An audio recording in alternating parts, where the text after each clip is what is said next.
Hi guys, so just after I uploaded the last video talking about September the 30th and October the 2nd potential events for London, Hawaii, the West Coast on the 30th and the East Coast in New York on the 2nd. Now get this report, the US pushes back the National Wireless Alert Test to October the 3rd, the day after I think this event is going to happen.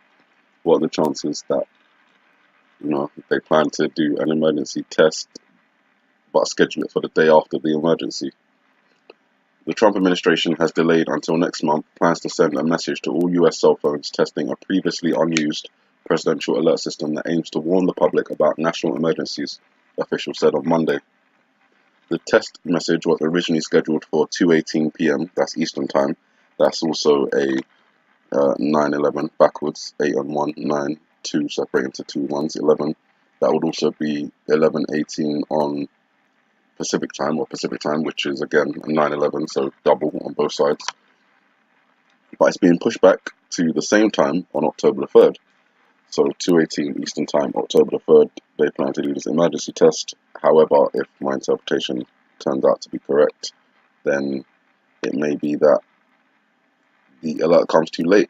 Of course, the other interpretation for that same date is October the 11th, which would be 7 days after the alert, which again, a week's warning would be, it would fit into that kind of timeline.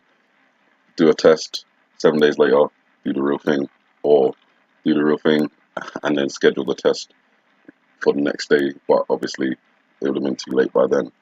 So Florence came ashore in Northern Carolina on Friday as a hurricane and has caused widespread flooding in North and South Carolina.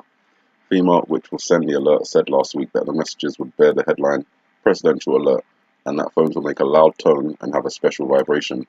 The test has been scheduled to ensure that the alert system would work in the event of a national emergency, and US cell phone users will not be able to opt out. The message will read, "This is a test of the National Wireless Emergency Alert System. No action is needed." Former President Barack Obama signed a law in 2016 requiring FEMA to create a system allowing the president to send cell phone alerts regarding public safety emergencies. The country's wireless emergency alert system was started in 2012, of course, and has issued over 36,000 alerts for situations such as missing children, extreme weather, and natural disasters, but never a presidential directive. Cell phone users can opt out of natural disasters or missing children alerts. In its statement last week on the test messages, FEMA said the presidential alerts can be used only for national emergencies, and the president has sole responsibility for determining when such alerts are used. So, as I said, if they schedule it for October the 3rd and something happens on October the 2nd, it could be that the test doesn't actually happen on the 3rd and the real thing happens the day before. Or it could be the test is on the 3rd and then a week later on the 11th, the real thing happens. It could be that it doesn't happen, or we'll always have to look at the possibilities. So those are the potentials for some events. Those are some suspicious activities taking place around the same time.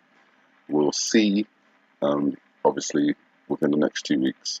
You guys have a good morning, good afternoon, good evening, and may the Heavenly Father bless you.